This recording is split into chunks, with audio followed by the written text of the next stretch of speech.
Rapidão. Esperando aqui. Pronto, foi. Caríssimos e caríssimas, boa noite. Vamos lá.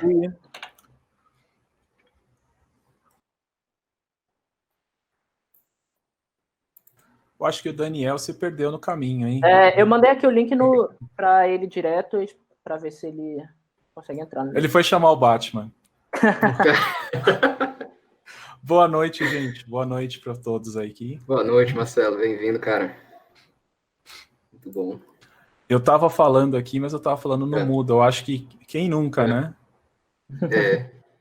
Não, eu tive ontem numa mediação e chegou a minha vez de falar para fazer a abertura, eu falando acho que uns 30 segundos no mudo, em outra aba, então não estava tendo retorno das pessoas que estavam falando comigo, tá mudo. Então. Tinha tudo de novo, né? Normal, padrão já. Padrão. O Andrei tá aí, né? Agora que eu ia falar, eu falei, pô, peraí, quem que... Nossa, o Andrei tá aqui. Aqui o meu tava pequenininho, o Andrei tá aqui na sala, olha que bacana. Muito bom. Vamos ver se ele... Acho que ele founder. Tá... Chegou, Daniel. Hello. Beleza. Hello. Você foi chamar o Batman, Daniel? Não, só normal, tranquilo.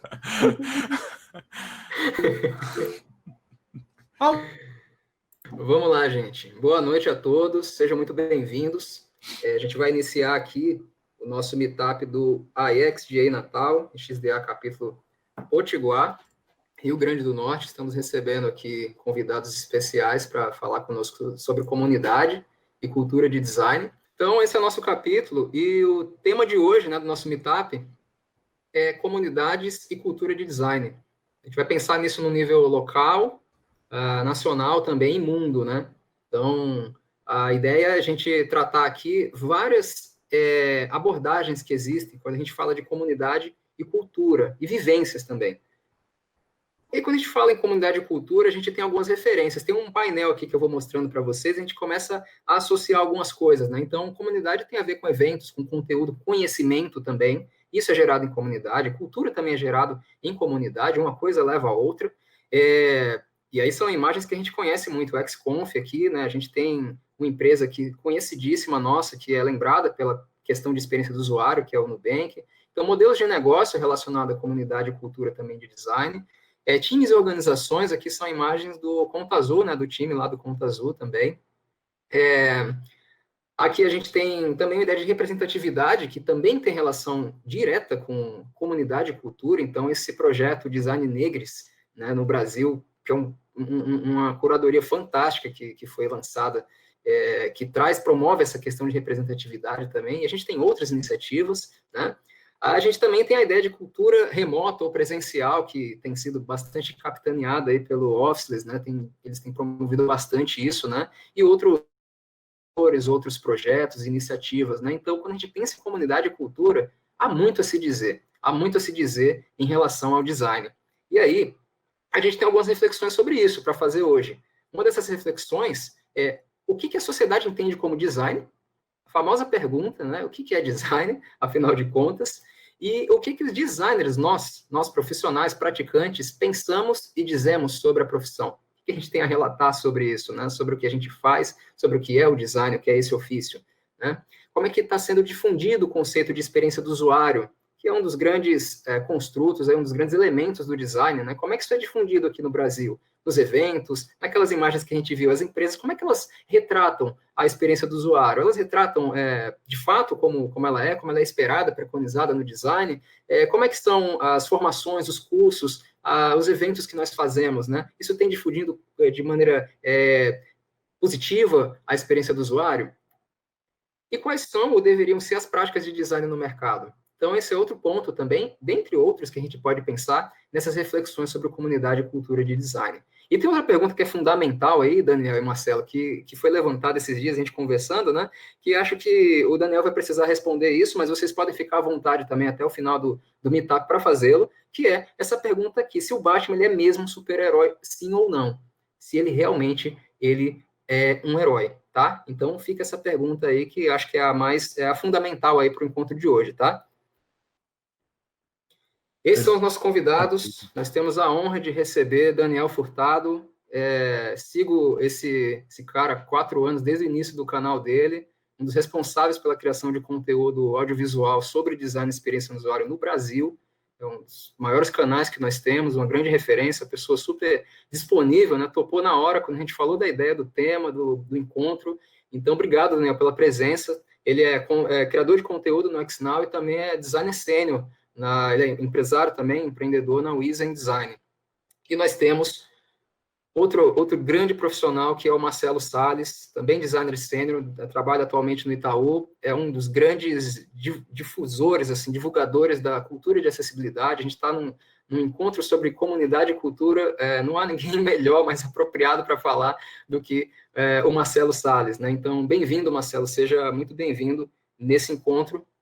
Vocês todos que estão aqui na sala podem participar com perguntas e comentários, tá? Então, vocês podem participar por vídeo ou voz, então vocês se inscrevem no chat, coloca assim, inscrito. A gente vai fazer uma fila e vocês podem entrar no áudio e conversar em dado momento. Os nossos convidados vão se apresentar, vão ter um material que eles vão apresentar também para a gente, algumas talks, e depois a gente vai entrar numa discussão, vai ser bem participativo, então vocês podem se inscrever, colocar lá inscrito, e a gente vai fazendo essa moderação, ou vocês já escrevem direto a pergunta por texto, né, caso não queiram falar por voz, por vídeo, enfim, e a gente reproduz, traz para a discussão também com os nossos convidados, tá bom? A mediação vai ficar comigo e com o Matheus, nós somos líderes locais do XDA Natal. Nós temos também a Ingrid e a Amanda, que são líderes locais do nosso capítulo, e a gente tem a presença do André Gugel, que é o nosso fundador também, né, ex-membro, mas fundador aí, membro emérito do XDA Natal, tá bom? Então, eu e o Chia, o Matheus, a gente vai conduzir essa parte da mediação nesse encontro de hoje. E, sem mais delongas, vamos iniciar com o Marcelo. Marcelo, fica muito à vontade, viu? Seja novamente bem-vindo e obrigado aí pela honra de ter a tua presença. Vamos mandar brasa aí, cara. Obrigado. Só um aviso rapidão, só para lembrar também que a gente está gravando aqui a participação, essa parte do capítulo, e vai ser postado depois, como foi comentado lá no chat, beleza? É isso aí. Show, beleza, vamos falar então. Seguinte, não vou apresentar nenhum slide. Aqui, na verdade, eu acho que a gente vai bater um papo com relação a tudo isso que você falou.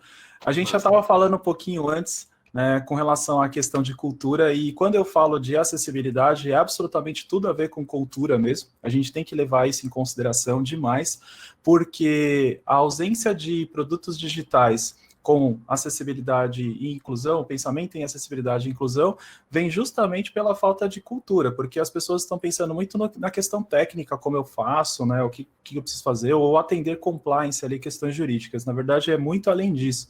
A gente tem que falar justamente no processo de cultura. E aí, assim, eu não vou apresentar slide, mas eu vou tentar estruturar minhas ideias aqui de acordo com a ordem que eu já acredito que é interessante da gente passar por todos os temas, e invariavelmente eu vou cair também nas questões relacionadas à cultura, e tudo que eu vou falar aqui tem a ver basicamente com design também.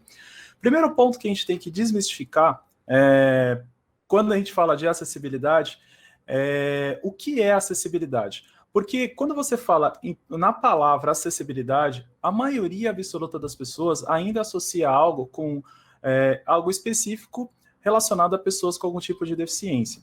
Isso é de histórico, isso vem base histórica, por quê? Porque a gente fala normalmente, detalhe importante, tá? A minha área de atuação e a minha especialização são produtos digitais. Então, a gente está falando aqui de produtos digitais. Eu não vou... É importante a gente lembrar que a acessibilidade tem acessibilidade arquitetônica, acessibilidade urbana, acessibilidade atitudinal e uma série de outras questões também que eu não entro nesse escopo. Eu uso muito de referência, mas o meu foco acaba sendo o produto digital. Basicamente, sites, aplicativos ou qualquer coisa que a pessoa consiga interagir ali numa interface interação humano-computador. Aí, quando a gente entra nesse escopo, o que significa basicamente a acessibilidade? A acessibilidade ela é o termo que define o acesso à informação. Acesso à informação por quem? Para todas as pessoas. Dentre todas as pessoas estão também pessoas com algum tipo de deficiência. Então aqui, logo de cara, a gente já está promovendo uma inclusão para todas as pessoas quando a gente fala de acesso à informação para todos. Não levando em consideração também, levando em consideração também aspectos relacionados a justamente se a pessoa consegue ou não ter acesso por conta de uma conexão ruim, por exemplo, no lugar ou da distância que a pessoa está, da onde ela está recebendo aquela informação. Então, tudo isso tem que ser levado em consideração quando se fala de acessibilidade, principalmente a acessibilidade digital. E aí a gente está falando também do seguinte, além de falar de todas as pessoas, a gente está falando do quê? De onde essas pessoas acessam, que é justamente trazendo esse ponto, e não importa o lugar de onde as pessoas acessam. Aí, quando a gente começa a pensar dessa forma, vamos extrapolar um pouco esse pensamento. Eu estou falando de design responsivo. Eu preciso adaptar meu conteúdo para diferentes tamanhos de tela, para diferentes situações, por exemplo. A gente está falando de mobile first, né? Os conceitos de mobile first em que a pessoa pensa primeiramente no celular e vai ampliando, que é basicamente uma lógica ali pensada nesse sentido. A gente está falando de content first. Todos esses termos que eu estou falando são termos comuns e muito falados, na verdade, no dia a dia para quem está envolvido no desenvolvimento de produtos e serviços digitais. Então, o Content First é você dar o foco no seu conteúdo. Não dizem a frase, a conteúdo é rei? Conteúdo é rei, sim. Eu gosto de brincar quando eu faço qualquer talk a respeito desse assunto, e principalmente quando o foco é em interfaces visuais, eu sempre pergunto o seguinte, provocando, né? A sua interface está linda e maravilhosa, mas se você desabilitar o CSS, no caso de um site, se você tirar a sua interface e só sobrar o texto, você consegue se comunicar com o seu cliente da mesma forma? Você consegue vender o seu produto da mesma forma ou ele depende exclusivamente do seu layout e da sua interface visual? Então, é isso que tem a ver a acessibilidade. Quando a gente bota no ponto que a acessibilidade está desde o início ali do processo e compreende que amplia essa visão de acesso à informação, fica muito mais fácil eu trazer qualquer situação e qualquer entendimento sobre o tema. A partir daí, você vai elaborando outras questões. Isso é o entendimento que deveria ser contemplado para a acessibilidade. Se fosse dessa forma, né, eu teria certeza absoluta que a gente não teria tantos problemas de acessibilidade e inclusão nos produtos e serviços que são lançados hoje em dia. E aí, se você passar para fazer uma analogia e um comparativo, do que eu estou falando, na verdade? Além de acessibilidade, eu estou falando de qualidade. Eu estou falando da qualidade da entrega do meu produto final para o meu usuário. Então, quando eu começo a contemplar esses fatores, eu estou entregando um produto que é bom, que ele vai conseguir utilizar, que ele vai gostar, que vai ser atraente e uma série de outros fatores relacionados à experiência como um todo. Aí vamos pensar agora no escopo da visão da empresa. Quando se fala de acessibilidade, as empresas ainda pensam que é uma questão relacionada à compliance. Estamos fazendo porque precisamos seguir a legislação. A LBI, para quem não sabe, né, já existe desde 2015, a LBI é a Lei Brasileira de Inclusão, e ela trata justamente do foco de acessibilidade para todas as situações. Ela trata de todos os aspectos que você imaginar. Mas o artigo 63 ele é relacionado à comunicação. E, nesse caso, a internet e produtos digitais que têm a ver com a comunicação também estão inseridos no cenário. E aí a gente começa a extrapolar um pouquinho mais. Como que o assunto chega dentro das empresas? Normalmente não está no radar da empresa. Quando chega no radar da empresa, vem através do compliance. Precisamos fazer porque é lei, precisamos fazer porque agora somos obrigados a aplicar acessibilidade nos nossos produtos. O pensamento não é no ser humano, o pensamento não é na pessoa, num primeiro momento. Na maioria das situações, é via compliance. Aí a pessoa faz... Só que tudo aquilo que é feito por obrigação não é bem feito, né? A pessoa faz de qualquer jeito. Consequentemente, você vai ter uma má aplicação. Por quê? Porque não houve uma preparação e uma capacitação dos times envolvidos no projeto. Simplesmente estou cumprindo tabela e atendendo um checklist e uma série de outros problemas relacionados. Quando a empresa começa a despertar um pouquinho e entende que aquilo que ela está fazendo, na verdade, está melhorando a qualidade do produto dela, aí ela começa a enxergar uma certa competência, e aí começa a fazer o quê? Promover a capacitação dos times. E por que é preciso promover a capacitação dos times? Porque as instituições de ensino, seja de design, seja de comunicação, seja de tecnologia, não falam de acessibilidade. Quando eu pergunto, eu me formei em 2002 em desenho industrial, eu não lembro de um professor meu que tocou no tema acessibilidade, por exemplo, naquela ocasião. E se a gente for extrapolar em outras situações, é difícil você ver. E quando você vê, ainda é de uma forma bem incipiente, bem superficial. E aí trata de coisas básicas, do tipo, cores e contrastes ou coisas relacionadas. Mas não é isso. Isso daí é o básico do básico, né? É o mínimo necessário. Então a gente precisa ampliar essa questão. Quando eu trato acessibilidade como design de interação, a essência do design de interação, por quê? Porque as pessoas interagem com algo de diversas maneiras e de diversas formas. Então, quem depende de uma tecnologia assistiva vai utilizar uma tecnologia assistiva. Então, a pessoa depende de um leitor de telas, vai utilizar um leitor de telas. A pessoa depende de um bastão, vai utilizar um bastão. A pessoa depende de um switch control, que depois eu posso até explicar o que é o switch control, vai utilizar um switch control. Você precisa entender tecnologias assistivas, todas elas, e aí a interação. A pessoa não usa um celular apenas com toque. Isso é o que a maioria faz, mas existem casos específicos que eu não uso toque. Eu posso, por exemplo, ter uma deficiência motora e acoplar um teclado Bluetooth no meu celular e utilizar através dali. A pessoa não navega num site apenas com o mouse. Tem aquela questão da situação também, né? Ou pode acabar a pilha do seu mouse, aí você vai temporariamente ter que utilizar o teclado. Hoje em dia, a gente está falando de interfaces conversacionais. Então, cada vez vai ser comum a gente conversar com as coisas. A gente ainda não tem o hábito, mas em algum momento a gente vai conversar. Pega a minha filha de 5 ou 6 anos, ou quem tem filhos ou sobrinhos nessa faixa de idade, percebe que as crianças interagem com as coisas falando. Tem o YouTube Kids. Cara, minha filha não sabe ler nem escrever, ela está aprendendo a ler e escrever, mas isso não a impede, ela é uma criança em fase de pré-alfabetização, mas isso não a impede de encontrar o conteúdo que ela deseja. Ela consegue encontrar o conteúdo através do quê? Da voz. Então ela interage com o quê na aplicação? Toque e voz, nesse caso. Aí, vamos extrapolar um pouquinho e trazer para a fase adulta. Quantos de vocês já não ouviram pessoas falarem assim, não me manda áudio no WhatsApp, eu não gosto de áudio no WhatsApp. Só que tem pessoas, por exemplo, analfabetos funcionais, que não têm opção. A única opção é utilizar a voz. Ela não sabe ler e escrever, e a outra pessoa que está do outro lado, às vezes, não sabe disso. E aí pode criar saias justas com relação a isso. O que a gente está falando? De inclusão de todas as pessoas. A tecnologia é a favor da inclusão, que facilita o acesso à informação através do design de interação. Tudo está ligado, gente. Se a gente começar a extrapolar nessas situações, então, assim, a base da acessibilidade é a usabilidade na essência, é design de interação na essência, é arquitetura de informação na essência, e tudo aquilo que você imaginar que você estuda como designer. Então, a acessibilidade, ela contempla todos esses mundos, é muito além do compliance que o gestor da empresa está achando. Aí, para fechar esse bloco de pensamento e informação, uma vez que a empresa começa a promover a capacitação das pessoas nesse cenário, você começa a enxergar oportunidades, porque até então a empresa achava que aquilo era compliance, né? Mas a partir do momento que você sobe um degrau e enxerga não mais como compliance, mas sim como, poxa, isso melhora a qualidade do meu produto. A empresa começa a ver oportunidades. E aí, como vem, por exemplo, inovações e tudo mais? Normalmente elas acontecem a partir de um problema, a partir de uma necessidade, né? Então, com a acessibilidade é justamente isso. Ela promove essa inovação, ela promove essa movimentação.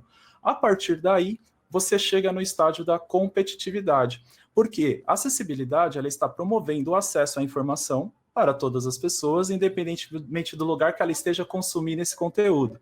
Levando isso ao pé da letra, eu estou numa questão de competitividade do mercado. Então, se eu faço isso para o meu produto, eu me diferencio dos meus concorrentes. A empresa precisa parar para olhar desta forma. Então, um produto ou um serviço, o Product Designer, né, que é o cargo da moda agora, né? Então, o Product Designer, todo mundo acaba se tornando Product. Será que ele está olhando o todo de verdade? Ou ele está olhando só a interfacezinha ali dele, né, do ponto de vista visual? Então, eu tenho que olhar desde interações, como as pessoas estão interagindo com o meu produto, como é possível interagir e uma série de outros fatores. Agora, tem a questão do como, né? Como eu faço. Deixa eu só saber, tipo, eu tô falando demais ou tenho alguns minutinhos a mais? Quantos minutos eu tenho aí? Porque senão eu vou tomar o tempo do Daniel, né? Tá ótimo. Não, tá ótimo. Manda ver, manda ver. Tá, eu vou concluir aqui e vou emendar talvez com o Batman, vamos ver. Aí, por favor. O que acontece? Aí entra na questão do como, né? Porque eu sou um defensor, obviamente, da WCAG. A WCAG, ela é o conjunto de regras que eu preciso seguir para contemplar uma acessibilidade mínima do seu produto ou serviço. Quando você começa a estudar WCAG, você acha que é um calhamaço de informação chato, denso e tudo mais, e de fato é. Por isso que eu criei o toolkit de acessibilidade, o guia WCAG.com, que facilita e tudo mais. Mas beleza, não vou entrar nesse detalhe agora, mas vamos pensar na WCAG. A WCAG, ela é o seu arroz com feijão. Ela é o básico essencial para você ter uma qualidade mínima aceitável no seu produto. E por que ela é importante? Eu vejo muitos projetos começando e pensando em casos específicos, em situações específicas. Vamos produzir um produto para idoso. Vamos produzir ali para criança. Vamos produzir para pessoas que têm autismo. Vamos pensar em pessoas cegas. Vamos pensar em pessoas surdas. Só que se você atende um público específico, você, primeiro, vai ser muito difícil você atender esse público em 100% das situações, e segundo, ao atender e gastar toda a sua energia e talvez dinheiro em cima de uma pesquisa única, você vai deixar de lado as outras pessoas. E lembrando que a essência da acessibilidade é para todas as pessoas. Aqui a gente está relacionando todas. Então, por que a WCAG é importante? Uma vez que você compreende que elas são basicamente heurísticas de tudo aquilo que... Algumas coisas você já faz, outras são um pouquinho mais complicadas, mas se você atende a WCAG, você está atendendo a boa parte das situações, mesmo sem conhecer as situações, porque é uma verdade, é difícil você conhecer as situações, a não ser que você conviva com a situação, né? E aí, atendendo a WCAG, um aspecto, é algo mais palpável para o designer como um todo. Ele vai saber o que fazer, como direcionar, e pode gerar dúvidas, sim, mas as dúvidas fazem parte, mas aí é questão de aplicar, errar, perceber que errou, refazer, aí a gente entra todo no processo de iteração que a gente já conhece.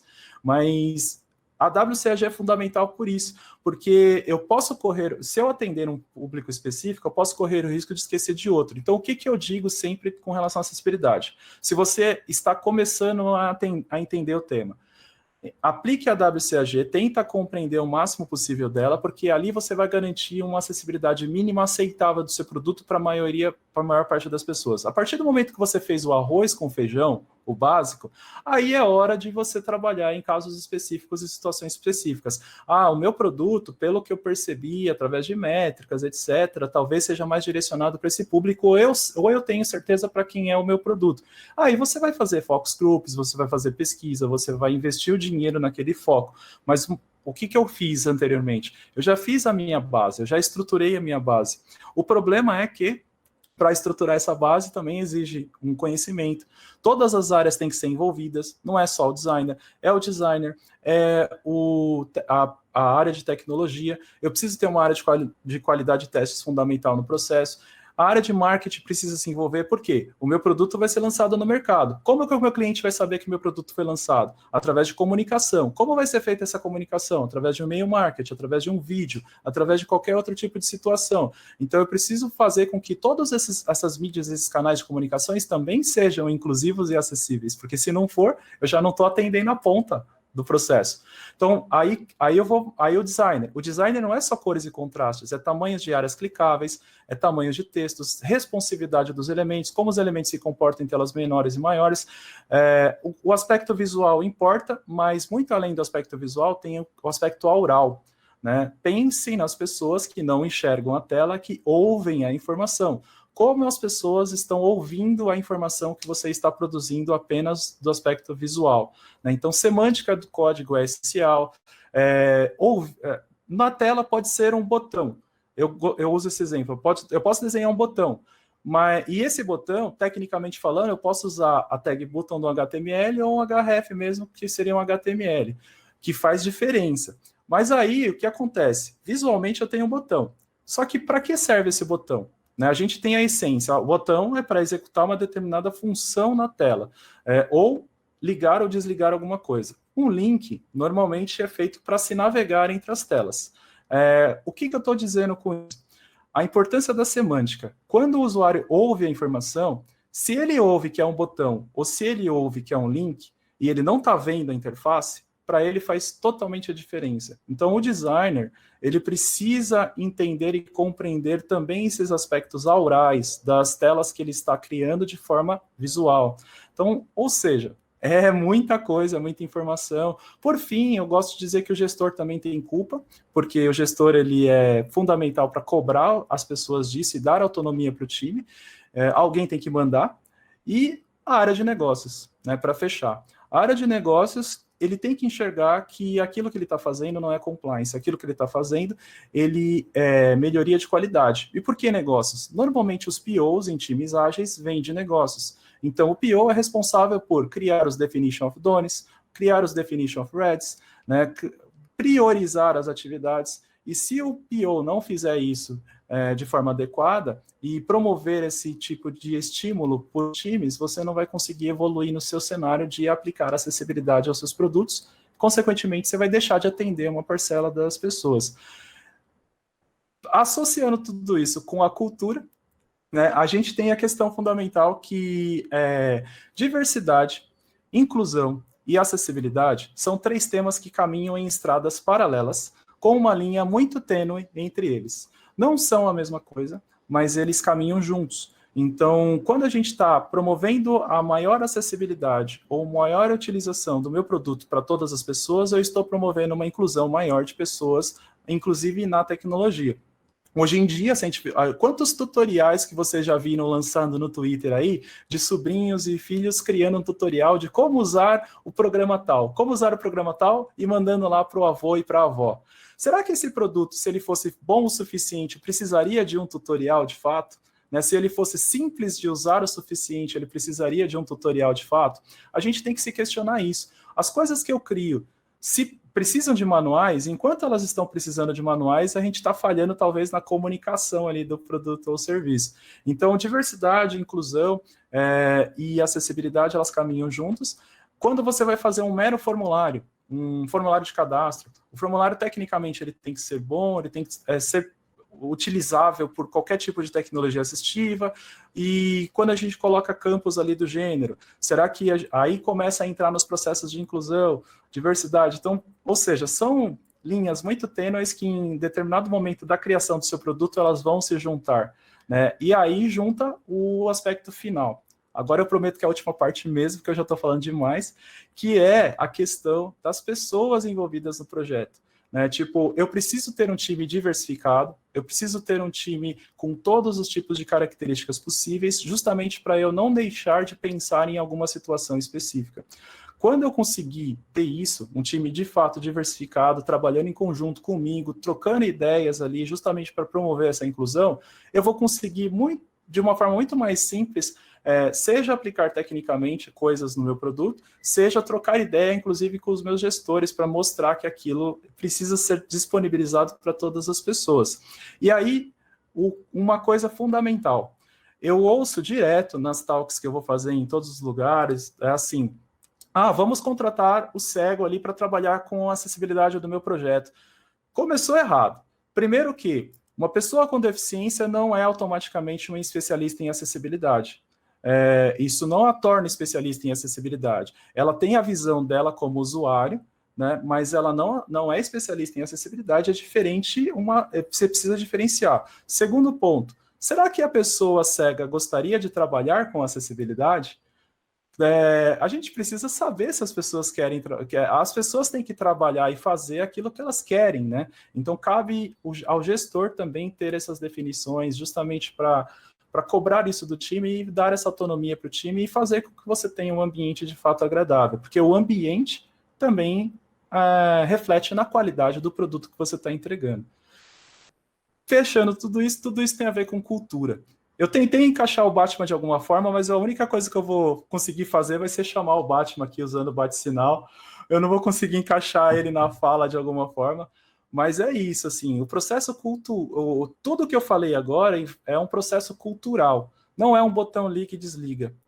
Nenhuma empresa, nenhuma pessoa vai ligar um botão e a partir daquele momento automaticamente vai falar de acessibilidade. Não é isso. A pessoa tem muita coisa para estudar, de todas as áreas possíveis, e se ela não detém o conhecimento só ela precisa saber quem tem, justamente para trabalhar em conjunto. Isso tem a ver justamente também com essa questão relacionada à cultura. E se você não conseguir promover isso no seu dia a dia da empresa, você não vai conseguir aplicar de uma forma adequada. Agora me lembrei agora também de uma coisa que eu costumo dizer. Por que as empresas falham ao aplicar metodologias ágeis nas empresas? Normalmente tem a ver também com a cultura da aplicação, falta de apoio da gestão. Você precisa passar por diversas etapas, porque assim, o ágil, né, as pessoas precisam colocar na cabeça que o ágil não é entregar mais rápido, né? Então, tudo isso é um processo cultural. E isso, lá dentro do Itaú, por exemplo, eu sou do Itaú, lá dentro do Itaú eu já passei por uns 5 processos desde que eu estou lá, né, de aplicação de ágil. Só esse agora, que eu estou atualmente, está surtindo efeito e é perceptível na mentalidade das pessoas. Mas por quê? Porque eles contrataram uma porrada de pessoa, está trabalhando junto, a gente tem os coaches do nosso lado, tem dúvida, e assim vai. Mas foi mudando culturalmente o processo. Aplicar acessibilidade na empresa passa por isso. Design Thinking, a última associação que eu vou fazer por que a gente tem um método, duplo diamante, que é o conhecido por todas as pessoas.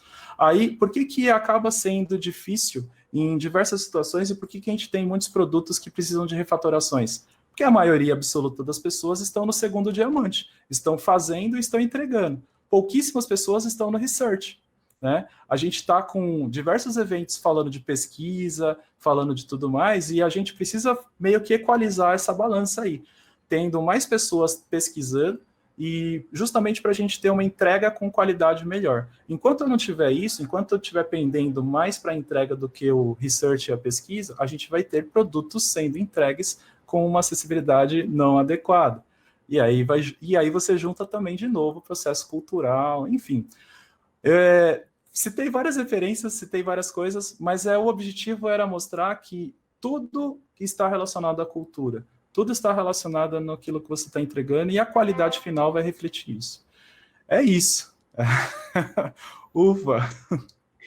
Muito bom, Marcelo, muito bom. Você deu um overview assim para a gente e foi montando uma escadinha também. Quando você falou do degrau que a empresa ela adquire, né, que ela avança um passo em relação ao entendimento não de compliance ou de governança, vamos assim dizer, mas de entendimento sobre pessoas. Então a gente começa a entrar em um outro assunto que ele é com certeza um campo muito amplo, que é maturidade de design também, né?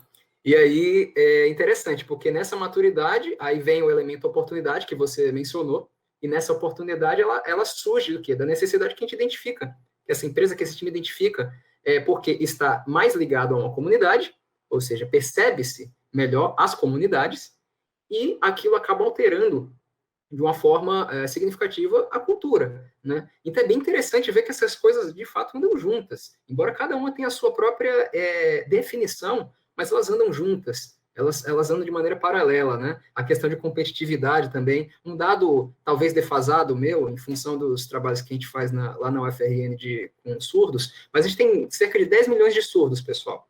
Imagine você fazer um produto só para esse grupo, né? Se a gente falar de competitividade, né? Olha que interessante, olha essa base de pessoas que você está atendendo, que você está entregando valor, né? E aí o Marcelo ele também deu um outro ponto para a gente, é um contraponto, na verdade. Olha, tudo bem você fazer um produto para o surdo, para esse grupo, né? Mas pense que o seu design precisa ser acessível como um todo, né? Então é interessante isso, um design inclusivo, ele vai incluindo as pessoas, né, nesse processo. Muito legal também um ponto aqui, antes de passar para o Daniel, e aí eu vou pedir para ele emendar também nessa questão, que é a gestão da empresa, né, também, porque ela dá a temperatura das coisas. Um teórico da administração, que é o Peter Drucker, falava isso, né? Você só cria uma cultura com disciplina, com práticas.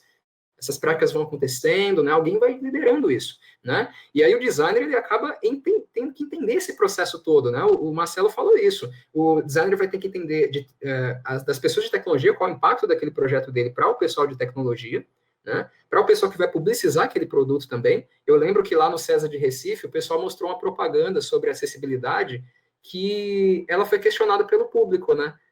Na condição, porque eram pessoas que não tinham diversidade no comercial, né? Então eles tiveram que refazer. Aí o comercial novo tinha cadeirantes, tinha pessoas idosas, pessoas mais velhas, pessoas altas, pessoas baixas, enfim, tinha diversidade, né? Então olha que interessante, né? Todo esse processo acabou influenciando no design daquele produto, da maneira como era comunicado, né? Então, que visão interessante, Marcelo, que você traz da diversidade, né? E como isso influencia de uma maneira muito simbiótica, cultura e comunidade, né? Vou passar aqui para o Daniel, para você trazer, Daniel, a tua visão sobre isso, sobre comunidade, sobre cultura, sobre como é que é a sua vivência em relação a isso também, né?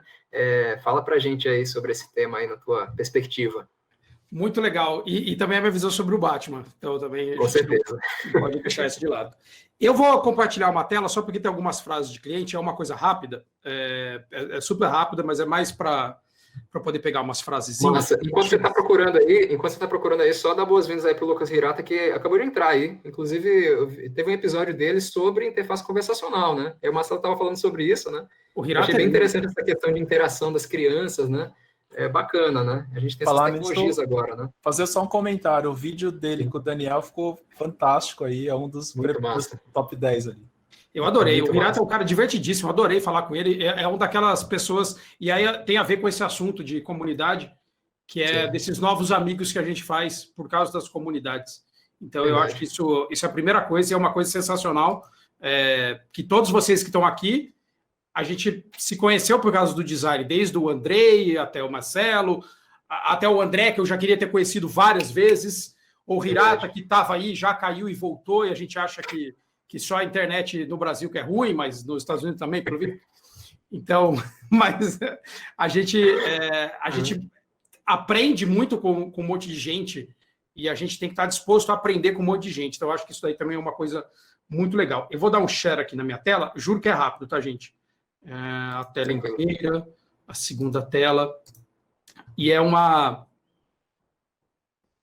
Deixa eu ver, esperar ele carregar.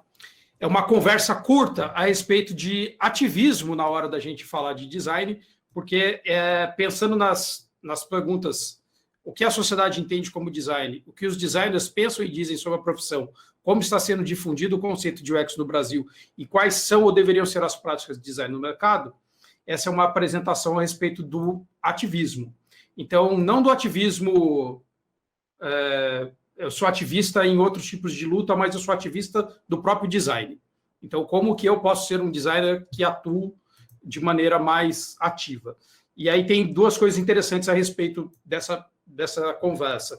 Uma é que quem sugeriu eu falar sobre isso foi a Amires, que eu conheci por causa do design, e que eu conheci por causa do YouTube, que eu conheci nesse universo de uma pessoa conhece a outra. Para quem não conhece, a Amires Fernandes é proprietária da experiência do usuário no mundo. Tá? Exatamente. As autoridades. É só isso. Ela é só a maior autoridade que a gente tem. Exatamente. Enfim, Exatamente. Muito obrigado. E que, inclusive, foi das pessoas que eu fiquei muito feliz quando veio conversar comigo. A gente sempre tem alguém que... A gente fica muito feliz quando vem conversar com a gente. E eu fiquei muito feliz quando ela veio conversar comigo. E ela falou, nossa, Daniel, eu acho que um assunto que é legal você falar é disso, porque você fala e prega design. Então, legal. Eu falei, pô, isso é muito legal. E a segunda coisa é que essa conversa foi uma conversa que eu fiz em Portugal, quando eu estive lá, porque eu queria falar a respeito disso, do que a gente faz no Brasil para falar a respeito do design. Porque é diferente do que fazem em Portugal para falar a respeito do design. Só um parênteses, Daniel. Você falou da Amires também. Ela foi uma das responsáveis pelo XDA, inclusive, no Brasil, né? Exatamente. Ela foi uma das fundadoras. Acho que ela, junto com o Palamed, coisa assim, né? Exato. E ela é uma pessoa maravilhosa e que também está nessa luta de divulgar melhores práticas e lutar contra práticas que são maliciosas também do design. E práticas anti-acessibilidade são práticas maliciosas. Então, a gente tem que tomar esse cuidado. Eu não vou me apresentar muito, não. Eu sou o Daniel, trabalho com design faz 25 anos agora, mês que vem. 25 anos já, tem que largar e fazer outra coisa, não aguento mais. Eu trabalho de duas maneiras. Eu tenho uma empresa aqui em Campinas chamada Wizen, que é um estúdio que vai fazer 20 anos agora, que a gente trabalha principalmente com softwares B2B, reconstruindo softwares B2B que tem alguma herança maligna vindo da programação, e tem o XNow, que é um canal onde eu falo a respeito de experiência do usuário toda semana, algumas semanas mais do que uma vez, alguns dias mais do que uma vez, aí depende. Não tem nada planejado, viu, gente? É vida louca total. Eu vou só fazendo vida louca. E a frase número 1 que eu sempre falo, e vocês vão me escutar falando 20 vezes essa frase, que é: o X é uma capacidade adquirida para a qual não há cura, que é uma frase do Jesse James Garrett, que é alguém que organizou uma forma da gente pensar a respeito de experiência do usuário, que para mim ainda é muito útil. ainda é como eu estruturo meu próprio pensamento, como eu estruturo as minhas aulas e parte dos meus conteúdos. É uma estrutura que, infelizmente, ela não é tão ágil, ela é mais cascata. Então, o André que está aí, que conhece essas coisas, porque o André ele é maravilhoso, porque ele é as notas de rodapé. Então, isso é muito bom. Então, se você quer alguém com uma nota de rodapé, o André é essa nota de rodapé, e eu adoro. E essa estrutura do Gait é uma estrutura que é muito cascata. Então, ela tem uma sequência que a gente tem que depois a gente pode discutir como é que a gente quebra. Mas eu queria só falar algumas coisas de alguns clientes que eu tenho pela minha consultoria, sei lá se é uma consultoria, minha empresa existe faz muitos anos, eu atendo vários tipos de cliente, principalmente clientes que são de B2B, que são de softwares maiores, onde eu fico muito tempo trabalhando junto com equipes de desenvolvimento. Então, eu trabalho com equipes de desenvolvimento, algumas são cascata e passaram a ser ágeis enquanto a gente estava trabalhando junto, algumas já nasceram ágeis desde que a gente entrou, já são ágeis, e eu trouxe algumas frases para vocês entenderem o contexto do design dentro dessas empresas, e eu dei uma descaracterizada só para não apontar nenhuma empresa necessariamente. Então, uma empresa que faz softwares para ATMs, que são caixas de banco, por exemplo, que tem aproximadamente 160 colaboradores, tem mais de 50 mil clientes no Brasil e tem 2 designers. E mesmo tendo 160 colaboradores, que são equipes de desenvolvimento, e essa é uma frase interessante deles, apesar da gente trabalhar com inovação em produtos bancários, tudo é tão transparente que ninguém escuta falar da gente. É difícil contratar boas pessoas assim. Eles têm uma dificuldade em contratar designers, porque os designers não querem trabalhar para eles, porque o designer quer trabalhar para aquela outra empresa famosa, que tem um escorregador, ou uma empresa famosa, que tenha cartões coxinhos, ou alguma outra empresa famosa. E, às vezes, as empresas que estão fazendo coisas que são estruturais para o funcionamento do sistema bancário, que, às vezes, o próprio Itaú está contratando, mas ninguém nem sabe que isso existe, então eles têm uma dificuldade para conseguir atrair designers ali dentro. Não parece, a impressão que eles têm é que não existe uma dificuldade que o designer queira trabalhar ali, porque se trata de uma parte transparente do design. E olha que curiosidade, né?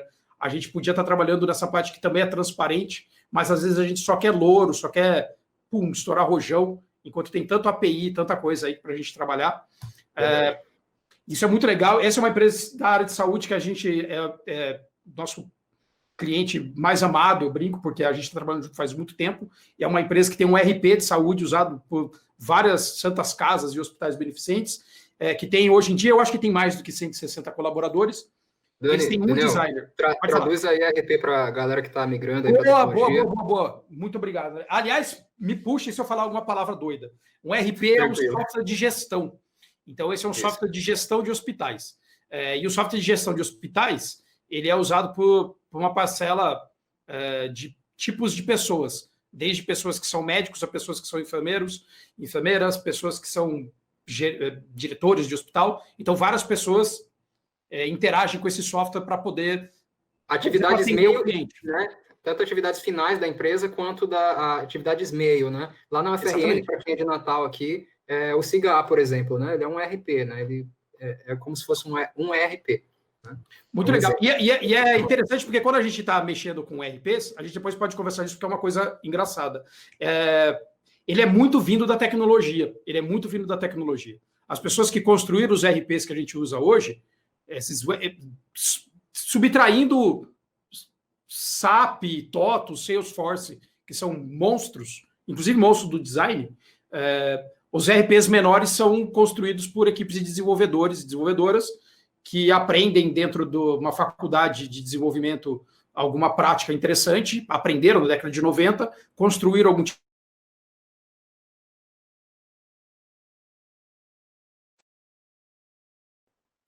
Travou aqui. Travou ele dando um beijinho. Voltou. Estou aqui, voltei. Estou aqui. Foi falar mal da minha internet. Vou falar mal. Isso aí é o Google ouvindo e cancelando a minha internet. Pois é, rapaz. Mas agora vocês estão voltando a me ouvir, né? O que eu ia comentar é que vários desses programas de computador robustos que essas empresas usam e que são muito grandes, eles começaram numa época que a comparação era com um software feito em Clipper, que vocês nem viram mais, e que a gente vai falar de acessibilidade, o Marcelo Salles já viu o software em Clipper, mas era feito em Clipper, e que ele era até bem acessível, se for pensar, porque você usava teclado e tab e enter, e tudo estava escrito na tela, né, Marcelo? Não tinha nem ícone, era tudo texto. E tudo bem, o que ele não era acessível, que era difícil, que também é um tipo de acessibilidade. Então, é difícil de usar, também é problema de acessibilidade. Então, essas empresas trabalham com esse ponto de que é melhor do que o pior. Muitas vezes. É melhor do que o pior. E eles ali têm dizendo, essa é uma frase que eu escutei, você está me dizendo que a gente precisa conversar e entender sobre o negócio antes de criar as telas? Faz sentido. E eu escutei isso. E eu tive que convencer as pessoas internamente que a gente tinha que fazer isso, que a gente tinha que se dedicar um pouco mais ao primeiro diamante, como o Marcelo falou, antes de pular para o segundo diamante. Essa aqui é uma outra empresa que eu fiz uma consultoria, que eles tinham uma briga, eles têm 240 colaboradores, 5 mil clientes, 4 designers. Na verdade, hoje em dia, eles não têm mais 4 designers, eles têm bem mais, aumentou a quantidade de designer lá. Mas eles tinham uma briga, porque as demandas do time de UX eram repartidas com as demandas dos designers que estavam no time de UX eram repartidas com as demandas do time de marketing. Então, a própria pessoa que estava fazendo algum conceito no software também estava fazendo uma arte para colocar no Facebook. Isso daí era um conflito para eles, porque falava, nossa, mas eu não consigo me dedicar à parte do trabalho que me parece mais importante, mais interessante, que é justamente consertar o sistema, e não só divulgar o sistema.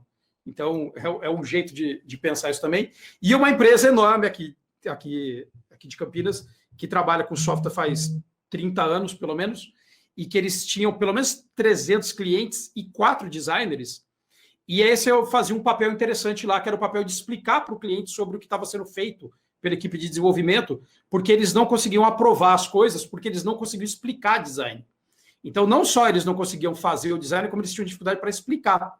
Então, eu tinha que participar de todas as reuniões de apresentação para eu poder explicar. Falar, olha, isso aqui está sendo feito por causa disso, disso, disso. A gente conversou com tal pessoa, a gente conversou com outra pessoa. Então, eles tinham esse lance de que me convidavam para eu poder me comunicar, e eu vou conversar um pouco disso, da gente como designer também ser comunicador, por que a gente tem que fazer isso. E, de qualquer maneira, todos sofrem com um problema similar, que é assim, a gente não tem uma cultura de UX ali dentro. Todas essas empresas, por mais com produtos sendo comprados e vendidos, que tenham trocentos clientes no Brasil e no mundo, às vezes eles ficam com um gargalo enorme de ter que ter departamentos só para cuidar de atendimento do cliente, só para resolver dúvida de cliente, só para resolver ticket de usabilidade, que ao invés de resolver ensinar o macete. Então a gente fala que ao invés de consertar, eu tenho um departamento de ensinar qual é o macete para usar aquilo lá. Para quem não sabe, é assim, ao invés da pessoa falar, olha, as pessoas não conseguem colocar uma senha porque a regra para colocar uma senha é uma regra que o diabo que inventou. O diabo inventou a regra da senha e a gente só obedece, estava enterrado no quintal, eu desenterrei, tinha uma regra de senha construída por Satanás, e que ao invés de alguém falar assim, nossa, vamos exorcizar essa regra e vamos fazer o negócio ficar certo, a pessoa só fala, deixa eu te explicar como é que você tem que fazer. Bate a mão no teclado e o que vier, você copia e cola no bloco de notas, essa vai ser sua senha, porque é só assim que funciona. Então, assim, ao invés da pessoa consertar, ela dá um bypass, ela ensina um jeito de você fazer. Então, isso acontece em vários lugares. E aí, eu tento quebrar a barreira que acontece nessas empresas para que elas possam comprar o meu trabalho. Não é porque eu sou bonzinho, é porque eu tenho que vender meu design para as pessoas para poder pagar minhas contas, comprar meus Legos, comprar minhas canecas do Batman, fazer... boletos voadores. Exatamente, para poder fazer todas essas coisas. Então, para eu poder ser feliz comprando essas coisas que depois vão ser plástico de volta para a Terra, eu tenho que vender design. E para poder vender design, as pessoas têm que querer comprar design. Para as pessoas quererem comprar design, elas têm que entender o que é. E para elas entenderem o que é, elas têm que entender que aquilo traz valor para elas. Então, é um negócio que é complicado você fazer, porque para uma empresa de desenvolvimento com métodos orientados a código, a qualidade de código, ou qualidade, sei lá, do pedacinho do código, a gente tem que explicar que há qualidade em fazer um protótipo é um problema, porque às vezes as pessoas acham que aquilo é trabalho extra. E até você convencer que aquilo não é um trabalho extra, que aquilo eu estou subtraindo o trabalho, de onde? Daqui, a gente tem que começar a fazer esse tal desse ativismo, que é pregação a respeito do design. É meio chato, mas a gente tem que fazer. E a mesma coisa que o Marcelo sempre faz, e não no sentido da palavra chato, mas o Marcelo precisa ficar pregando a respeito que a acessibilidade não é só isso ou só aquilo, e ele vem fazendo isso desde que eu o conheço, e às vezes eu que já vi vários talks dele, já conversei com ele em várias oportunidades, eu vejo ele falando a mesma coisa, e às vezes a gente fala assim, poxa, eu queria ouvir o Marcelo falando outra coisa, e eu tenho certeza que o Marcelo só fala a mesma coisa porque as pessoas continuam não fazendo. Porque se as pessoas já estivessem fazendo, o Marcelo poderia falar de outras coisas, do Batman. Por exemplo.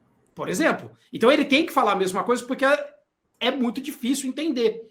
E por que é muito difícil entender? Daniel, dentro do que você está dizendo aí, então, esse ativismo ele seria aquele UX Evangelist, né? Um papel como esse, assim, né? Exatamente. Exatamente. Entendi. E aí eu vou falar disso de uma maneira, por exemplo, interna, que é a gente deve aprender a falar, e aí vou quebrar isso aqui em alguns pedaços. A gente tem que palestrar. Chegou o palestrinha. Vai ter gente que vai xingar no LinkedIn a gente que faz palestra. Vai. Quem tá dando a cara para fazer conteúdo, escuta xingo, sim. O Marcelo escuta xingo. Se o André começar a fazer bastante conteúdo, ele vai escutar xingo. Eu escuto xingo. A gente escuta xingo falando, ó lá, tá lá de novo mesmo, pessoa falando. Exatamente, porque eu vou lá, eu arregaço minha manga e eu vou falar de novo, e de novo, e de novo, e de novo. E eu vou continuar falando, porque as pessoas continuam fazendo errado. E eu vou continuar falando. Enquanto não começarem a fazer certo, eu vou continuar falando. Tá tudo bem para mim. E eu não ligo de falar. Eu não ligo, eu gosto de ser repetitivo. Tô nem aí de ser repetitivo. Eu continuo sendo repetitivo, tá tudo bem. Eu faço vídeos falando da mesma coisa 20 vezes, se precisar, e faço a mesma palestra. Não é à toa que a palestra UX não é frescura, é um best-seller seu, né? Exatamente. Porque as pessoas continuam encarando como frescura mesmo 4 anos depois. E aí a gente tem alguns problemas, que eu vou até comentar, de entender errado o que é a nossa própria disciplina. E aí a gente tem esse problema. E a gente vai continuar tendo porque várias pessoas se calam, várias pessoas não falam, várias pessoas que estão com a possibilidade de falar, falam só para os pares que já sabiam, ou falam só para cima. E é uma coisa a respeito das comunidades, essa mania das pessoas só falarem para cima. Todo mundo que só quer falar para cima só está procurando ter o seu ego sendo reinflado. E a gente tem que falar para a lateralidade, falar para as pessoas que ainda não conhecem as coisas. Só ficar falando para cima parece que só quer outro emprego. E dá essa impressão de um monte de gente, inclusive. Então a gente tem que fazer essas palestras para falar para as pessoas que são paralelas e de outras áreas a respeito do que a gente faz. A gente tem que mostrar o que a gente faz e já está estruturado dentro da nossa empresa de maneira orgulhosa para as outras pessoas que estão do lado de fora e tentar mostrar isso com clareza. Eu não acredito que eu mostrar um processo de design para alguém vai fazer alguém simplesmente copiar meu processo de design. Porque alguém que acha que o seu processo de design, a partir do momento que vai ser explicado, pode ser copiado, eu sinto dizer que não entendeu o que é design. Porque se tivesse entendido o que é design, saberia que eu poderia falar 800 vezes o meu processo, e como o processo é circunstancial, colaborativo, depende das pessoas, do produto, do tempo, da grana do meu chefe, do meu processo, interno, de outras coisas, tanto faz eu falar como é o meu projeto ou como é o meu processo, porque ninguém vai poder copiar ele, porque ele é feito para uma coisa, e isso é o design. Então as pessoas têm esse medão de falar, mas eu não posso falar, eu não posso divulgar. Eu entendo, lógico, subtraindo a parte, tem segredos das coisas que a gente faz, lógico que tem segredos das coisas que a gente faz, tem números que a gente não quer abrir, tem coisas que a gente sabe e que às vezes a gente no time de design não sabe, mas o dono da empresa sabe. Vai ser uma fusão de empresas que ninguém sabe ainda. A gente sabe que essas coisas existem, óbvio, mas um monte de coisas do processo não acontece. Eu ouvi ontem, anteontem, de alguém, e eu juro que eu queria lembrar de quem, talvez eu me lembre logo, eu vi numa palestra, eu participei de tanta coisa, que era, talvez alguém que é cozinheiro queira guardar 7 chaves, qual que é o segredo da sua receita. Mas talvez alguém que é chefe, tudo que ele queria é ter um programa de TV para mostrar todo dia o que ele faz. E é por isso que ele é chefe. Então, assim, a pessoa que é chefe está lá, querendo mostrar. Deixa eu mostrar o que eu faço, porque assim eu escrevo livros, assim eu me promovo, eu promovo a culinária suíça, ou sei lá o quê. Então é muito interessante a gente pensar nisso. É uma visão, é uma metáfora interessante essa, viu? É uma outra mentalidade isso. E é legal pensar, porque assim, eu não ligo, e faz muitos anos que eu trabalho como professor, gente. Assim, quem me conhece sabe que assim. Só um adendo, Dani. Tipo, depois eu vou comentar. Eu tô anotando aqui para depois a gente debater melhor, mas só uma observação. Se eu me preocupasse, por exemplo, em a pessoa roubar as técnicas que eu uso, alguma coisa assim, eu não estaria divulgando e repetindo o que eu falo. Então, hoje eu tenho 2 ferramentas que eu desenvolvi. Uma é o Acessibilidade Toolkit, e ela está sendo reconhecida internacionalmente por isso, que teoricamente qualquer um pode copiar e fazer, né? Mas verdade. A forma como eu explico ela, ninguém vai fazer, né? Aí outra questão.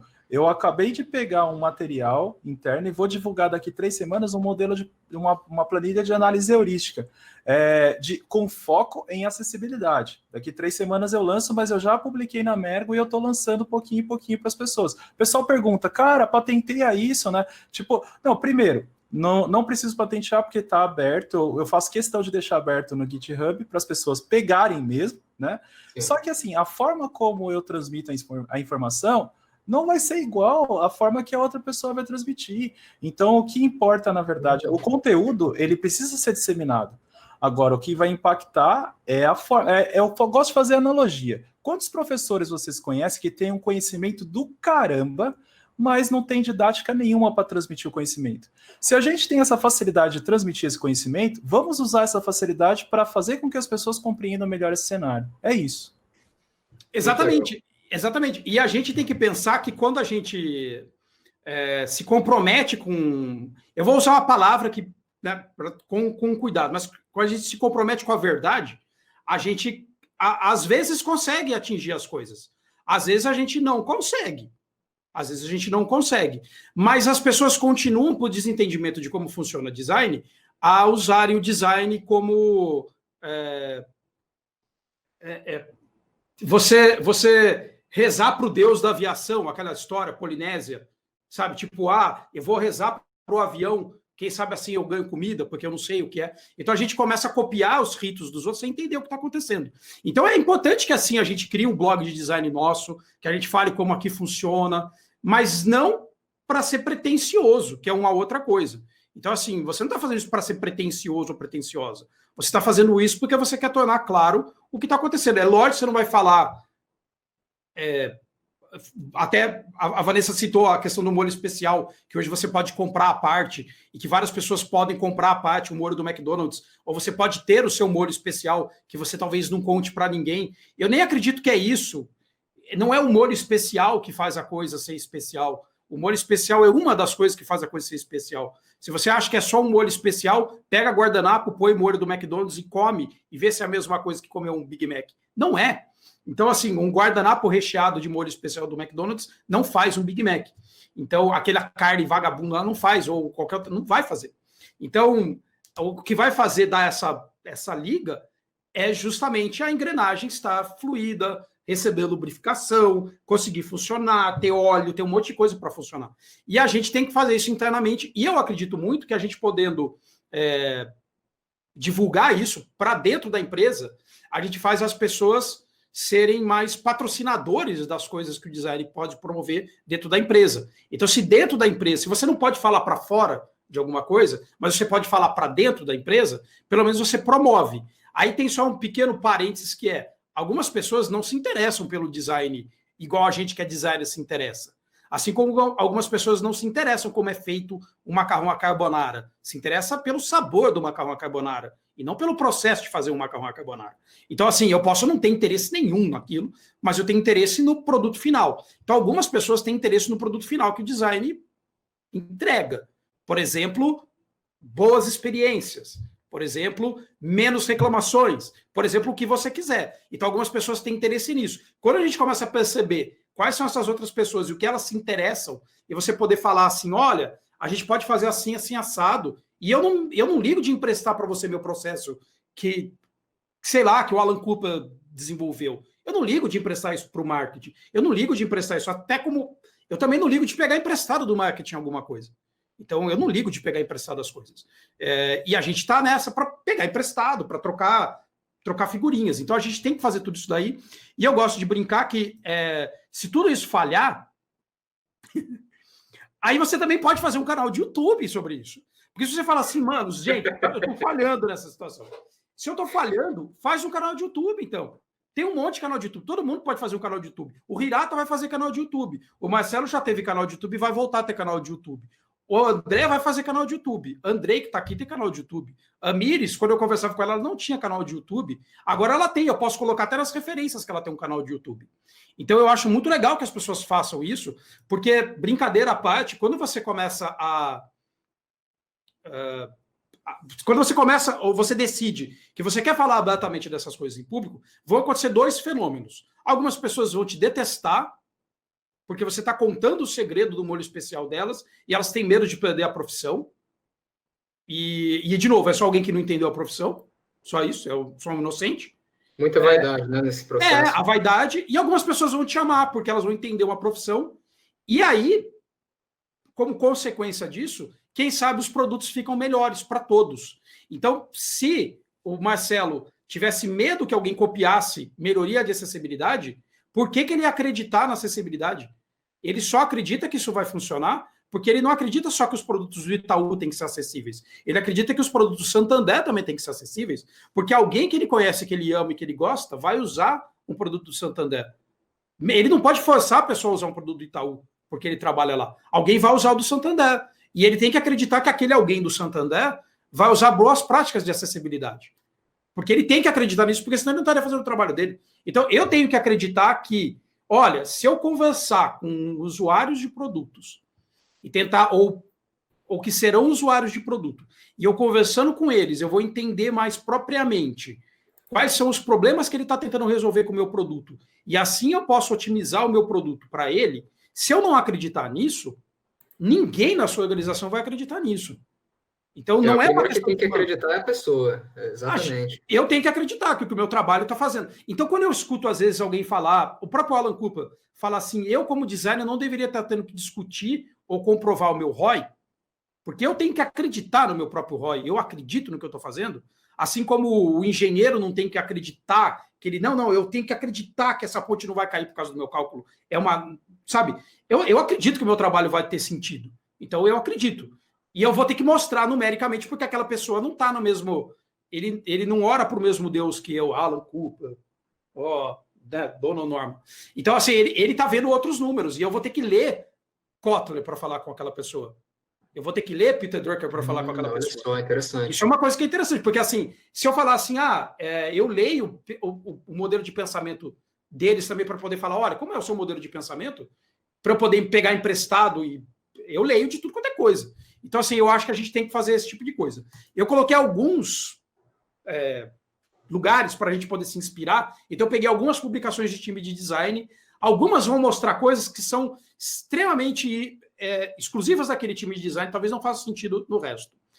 Algumas empresas são tão grandes, como o próprio Hirata, que está aqui, que trabalha no Google, que é tão grande que eu tenho certeza que existem rituais de design no time dele que não são os mesmos rituais de outro time de design da mesma empresa. Então, talvez o Dog Hero, que quando eu conheci, o time de design eram 2 pessoas. Então, você falar assim, olha, meu time de design são 2 pessoas, isso faz um time? Faz, é um time. Todas as outras pessoas que interagem com aquela plataforma, que para quem não conhece, o Dog Hero é uma plataforma de você alugar uma casa para o seu cachorro ficar, quando você vai viajar. Eu vou viajar, eu quero deixar o cachorro na casa de alguém. Então, os Heroes são as pessoas que hospedam os cachorros dos outros. Isso daí não parece mais dar maior dinheiro. O pessoal, às vezes, no final do ano, ganhava 10 mil por mês hospedando o cachorro para os outros, porque dá um dinheirão hospedar o cachorro dos outros. As pessoas pagam muita grana para o cachorro ficar numa casa onde ele não vai apanhar. Eu pagaria uma maior grana para meus cachorros ficarem numa casa que dormir. Eu já fui Dog Hero e eu já tive cachorros que tiveram que dormir no meu quarto. Porque a gente ficou com uma cachorra que sofria de epilepsia e a cachorra só ficava bem dormindo dentro do quarto com a gente. E a gente ficou com a cachorra dentro do quarto e falou, pô, não adianta, ela vai ter que ficar dentro do quarto, essa cachorra está sofrendo. E quantas pessoas fariam isso, né? Então as pessoas pagariam quanto fosse para alguém ficar com o seu cachorro no seu quarto. Então, e é um time pequeno de design. O Quinto Andar tem um time muito forte de design, o PagSeguro tem, a Vivi, eu adoro. O Santander, não tá o do Itaú aí, Marcelo. Eu preciso botar o link do Itaú, cara. Tem um link do Itaú? Me manda para eu botar aqui, cara. Tem sim, o Itaú Design Team. Pode colocar aí. Depois eu colo aqui, tá? A galera posta pouco lá, mas a galera é ponta firme. Fala para esse pessoal postar mais, cara. E a gente tem alguns canais no YouTube brasileiros. Eu faço questão de pegar os que são brasileiros para a gente falar. O XNow, o XLab, que eu troquei o nome de UX Lab para XLab do Andrei, o Design Team do Rodrigo e o Design Chain da Miris. Coloquei um livro que é maravilhoso. Eu citei esse livro no último vídeo que eu fiz do Guia do Design, mas ele tem um capítulo no livro chamado Métodos de Evangelismo. Então, vale a pena, que é o livro The User Experience Team of One, o time de experiência do usuário de um. E toda coisa começa com um. Isso é uma coisa que é muito legal da gente pensar. Uhum. Todas as coisas começam com um e a gente quer acreditar que vai acontecer um fenômeno do Fibonacci. Que eu vou ter 1, 2, 3, 5, 7, 9, 13, e por aí vai, e a gente vai ter um exponencial que tende a ficar muito grande. O design talvez não ande na mesma exponencialidade que o X, porque design é design, o X é o X. Isso aí já tinha que ter ficado claro para as pessoas. Então, assim, design pode andar num ritmo, e o X tem que andar num outro ritmo 20 vezes maior. A gente, como designer, tem que fazer com que as pessoas todas queiram o X ali dentro. E a gente vai emprestar alguns dos nossos métodos, que são um monte, né? A gente tem um monte para emprestar para eles. Mas, depois, se alguém quiser falar comigo, tá aqui meus contatos. Mas era isso. Eu falei que ia ser curto, foi mais longo do que eu imaginava, mas também porque vocês me interromperam para a gente conversar e tá tudo bem. Então, só para falar aqui. Tá tudo bem. Dromel, deixa eu compartilhar aqui. Mas é isso. Então, abra um canal de YouTube. É a minha dica final, assim. Façam. Muito bom. O Marcelo estava dizendo que até isso ajuda na desenvoltura também, né? A forma que a gente se comunica. O design é para ser um comunicador também. Para levar as ideias dele, ele tem que ser um bom comunicador, né? Então, no fim das contas, isso é um skill aí que a gente tem que investir bastante. A Vanessa falou uma coisa interessante aqui no chat, sobre que acho que nenhum designer trabalha igual o outro e cada um interpreta e aplica as ferramentas de um jeito diferente. Isso é bom. Então, assim, não tem problema compartilhar a maneira como você trabalha. Inclusive, você colocou alguns links ali de times de design de empresas. No último slide do Daniel. Vocês viram, né? E eu lembro de um post do Fabrício Teixeira, acho que deve fazer uns 3, 4 anos, eu não lembro agora, que ele falava exatamente dessa cultura mais estadunidense, que você tem os blogs lá das empresas, e os funcionários, eles têm essa cultura de escrever, relatar o que aconteceu na semana e tudo mais, e a gente não tinha isso tão forte. Hoje a gente tem bastante esse conteúdo assim aberto. Isso é tão bom, né? Porque assim, as pessoas podem se apropriar disso e reinterpretar, né? E dali pode sair algo inovador, né? E aí, como o Marcelo falou, não quer dizer que a pessoa tem a Ferrari lá e ela vai virar um Ayrton Senna do nada, né? Então, por que esse medo, né, de compartilhar, né? Tem coisas que, claro, são NDA, né? Você tem que ter algum sigilo ali, mas assim, experiência, dores. Eu lembro que, acho que o pessoal de Gimpass, se eu não me engano, eles têm uma atividade bem interessante que é só para falar coisa que deu errado em projeto. Tem até um nome curioso, eu esqueci agora, é bem humorado o nome. Cara, tem um evento chamado Fuck Up Nights, que é gringo. Legal. E tem várias edições no mundo todo. A ideia é justamente essa, é você falar os problemas que aconteceram. Exato, entendeu? Então, isso é cultura. Porque cultura, se a gente pegar na raiz da palavra, de cultivar, né, isso você está cultivando práticas, né, seja as práticas a não serem seguidas, seja aquelas que eu posso me espelhar, eu posso me inspirar, né? Eu vou passar para o Matheus agora, a gente tem algumas perguntas, questões que foram levantadas também. O pessoal nas inscrições também trouxe algumas reflexões, né, para a gente poder conversar, e aqui no chat também o pessoal comentou, então agora o Matheus vai conduzir essa parte aí. Tá dando para escutar? Beleza. Show. Eu trouxe algumas perguntas que foram enviadas por formulário na hora da inscrição. Algumas delas vocês já até responderam bastante, mas vou refazer caso vocês queiram dar uma inteirada na resposta, até mesmo para poder tirar dúvida do pessoal. A primeira dela é bem direta. Quais são as dificuldades para poder criar uma comunidade? Seja de X ou seja de alguma área que seja a vertente dela. Eu acho que... Posso começar, Dani? Posso falar? Eu acho que a comunidade, ela depende muito das pessoas que estão envolvidas nessa comunidade. Ela não pode ser imposta. Tipo, porque o que acontece? A gente tem que ter percepção de que as pessoas estão em momentos diferentes de vida, carreira, e todas as situações diferentes. Porque assim, hoje eu sou muito cobrado em participar em diversos lugares, diversos eventos. Gente, eu gostaria muito de assistir tudo que me passam, de ver tudo que me passam, de acompanhar tudo que me passam, de participar de todas as rodas de discussões possíveis, mas a gente é um ser humano, tem tempos, a gente tem que se cuidar também, cada um sabe o seu limite, tem que ter cuidado com isso, né? Então, ter uma comunidade é altamente relevante justamente para você disseminar a cultura e discutir coisas relacionadas àquilo que todos acham que é relevante, igual, pensamento igual. Os grupos, desde da época das cavernas, como que os grupos são formados? Por interesse. A pessoa tem o mesmo interesse comum, forma-se os grupos e aí vai evoluindo. Quando você quer se destacar, que nem você falou, o adolescente rebelde que está querendo se destacar do meio daquele grupo, na verdade ele está criando outro grupo. E aí, em algum momento, outros grupos serão formados e assim vai. Então, assim, a importância da comunidade, isso tem até fatores mesmo de relacionamento entre pessoas. Então, a comunidade é extremamente essencial para a gente criar uma forma de discutir ideias, trocar ideias, e assim você vai evoluindo. O clube, seja clube do livro, seja clube da cerveja, qualquer coisa que seja. Mas acho que o primeiro ponto é definir que as pessoas que estão ali participando queiram participar. E por que eu estou trazendo essa questão? Porque eu não estou falando de comunidades apenas abertas. Às vezes as empresas têm comunidades dentro das empresas, né?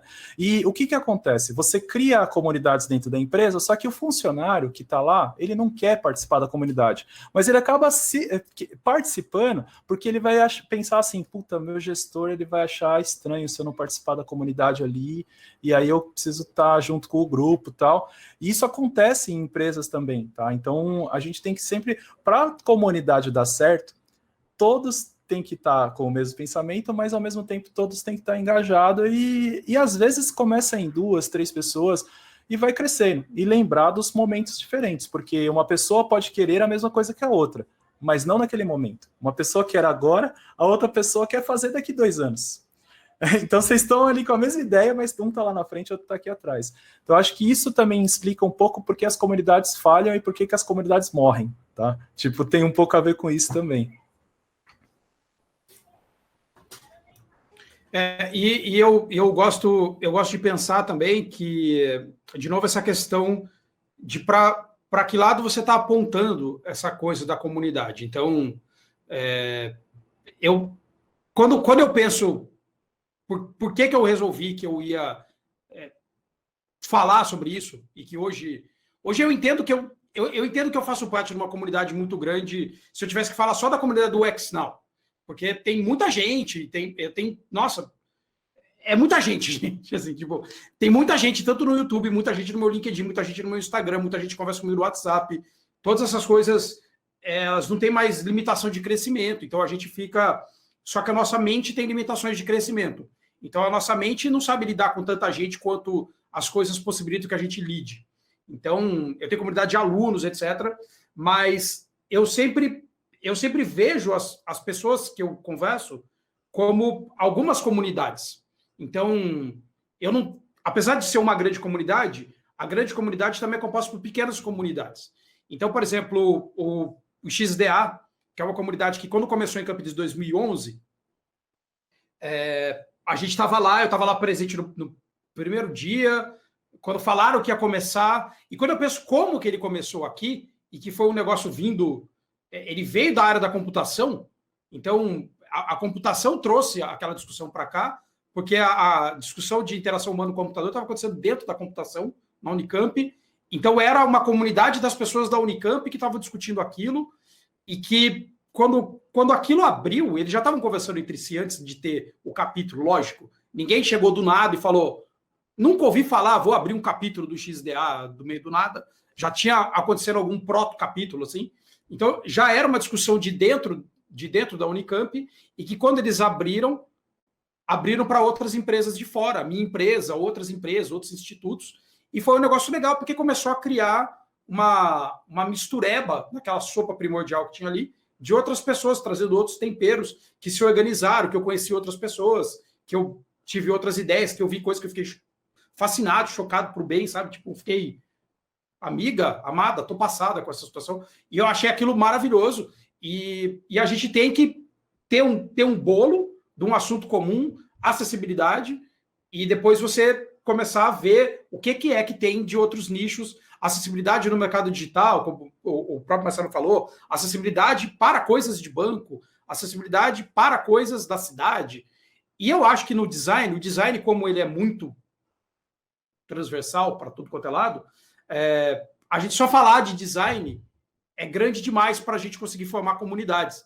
Então, é um assunto que é muito grande, pelo menos é uma impressão minha. Então, eu acho que é melhor a gente falar assim, vamos falar do design capixaba, porque, de repente, aquilo ali traz um assunto um pouco mais afunilado para a gente falar. Então, eu diria que a gente deve começar as comunidades por alguma coisa, mas começa olhando quem é você e quem são seus colegas. Por exemplo, vamos começar uma comunidade de design para júniores que não estão na cidade de São Paulo. Porque os júniores que não estão na cidade de São Paulo já são uma comunidade. E eles precisam, e as pessoas precisam se encontrar para poder falar. E agora, nesse mundo do remoto, a própria estrutura do que são essas comunidades, ela muda. Porque antes eu poderia falar que a comunidade eram só das pessoas que estão na cidade de Campinas, mas agora eu posso já começar a pontuar para outros lugares. Então, a gente está conversando agora aqui com vocês que estão nos Estados Unidos, que estão em Natal, que estão em São Paulo, e a gente está fazendo uma coisa muito louca. Redes, né? São redes de... E é interessante isso, porque agora que tem esse fenômeno, ele trouxe esses efeitos também, né? A questão do isolamento e tudo mais, né? Essa comunicação remota também. Eu tenho visto, principalmente no LinkedIn, né, que a gente acompanha bastante, isso surgir até na área de design mais teórica, né? Então, por exemplo, o Fred Van Amstel, ele começou um grupo, né, sobre design prospectivo, e aí fez uma chamada para uma aula aberta. Design participativo. Isso, design participativo, né? E aí, assim, formaram lá um grupo de estudo de pessoas de vários locais se inscreveram e já virou um grupo isso.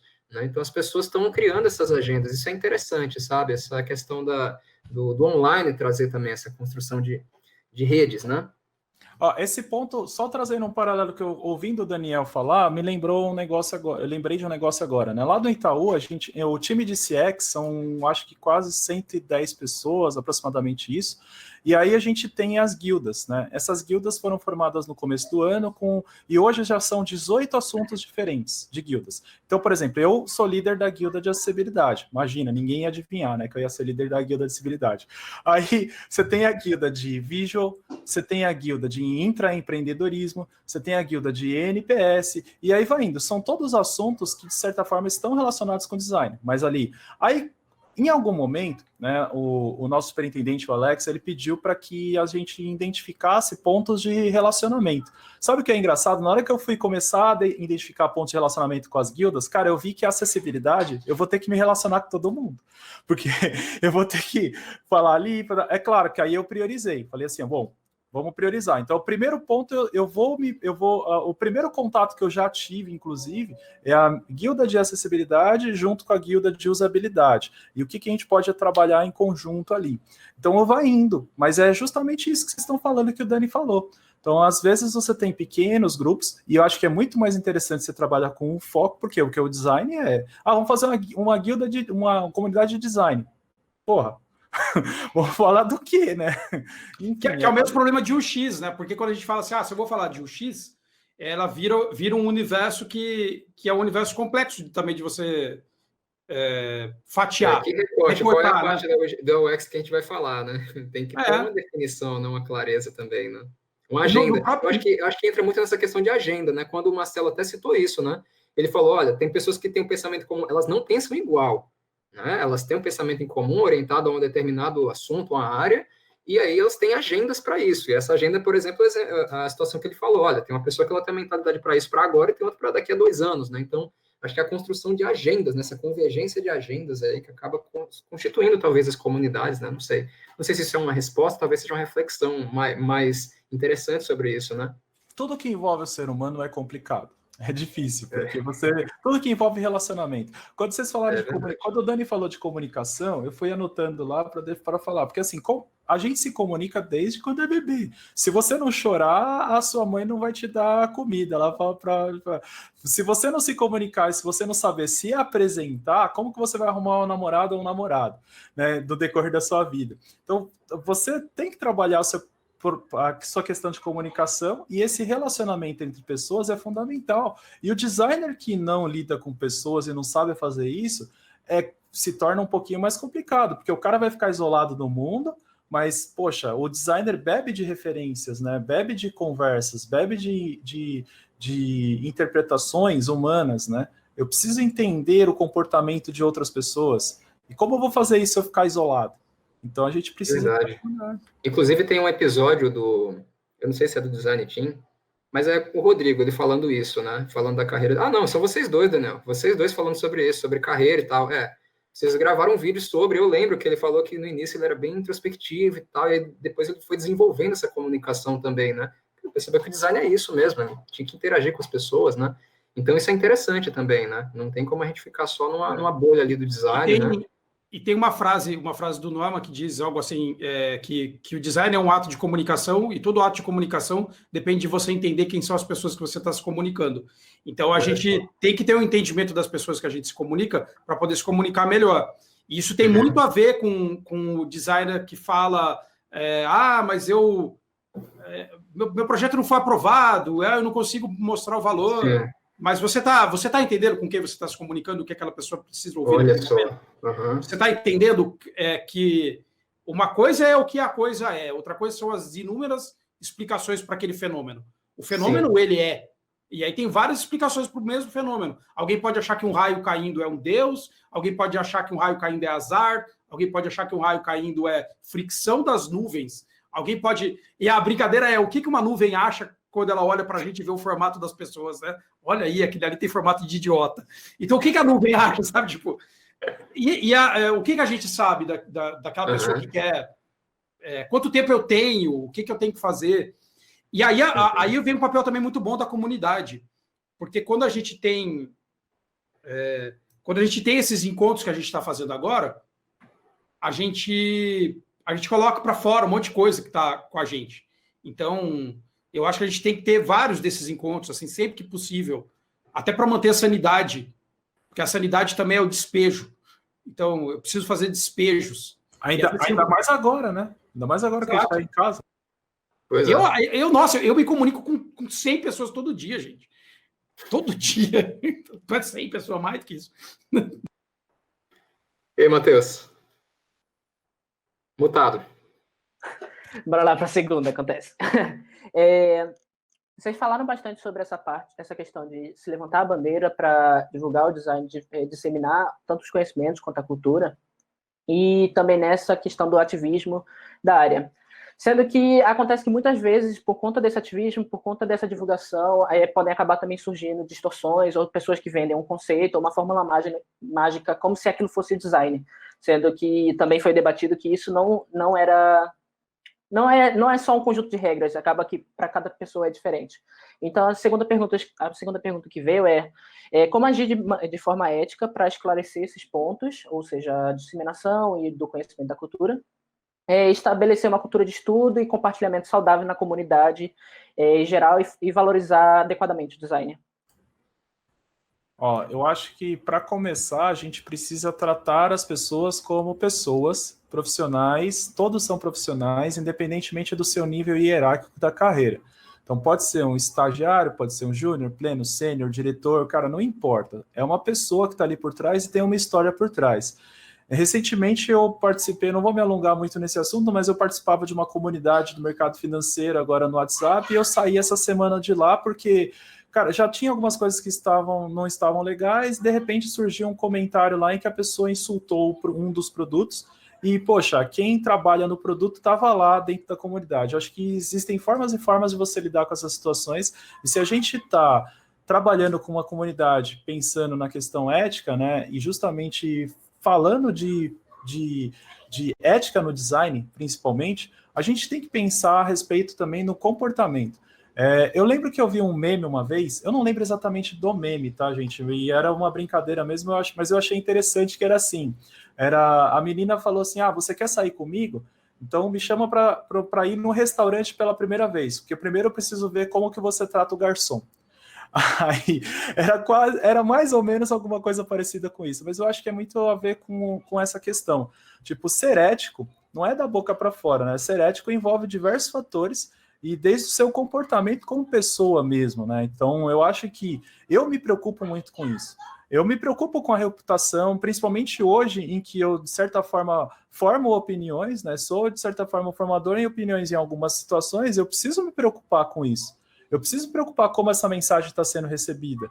É claro, eu não preciso entrar no detalhe, porque se a pessoa gostou ou não, aí é outros 500, aí é outro detalhe, né? Aí é E você entrou um ponto importante aí, Marcelo, desculpa até interromper, mas até o Daniel falou isso, né? Porque existe uma leva de pessoas para criticar aqueles que estão ali no palco falando, né? Mas essas pessoas, eu imagino que vocês devem ler o triplo, quádruplo daquilo que vocês vão falar, porque a gente fica com aquele risco, assim, de escorregar em algum conceito e tudo, então a gente acaba tendo que ter essa responsabilidade também, né?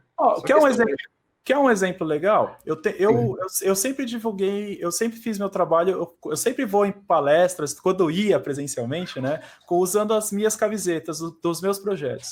Aí uma delas não sou deficiente, seu site ou app que é, né? E aí eu comecei, conforme eu fui ganhando visibilidade, eu comecei a receber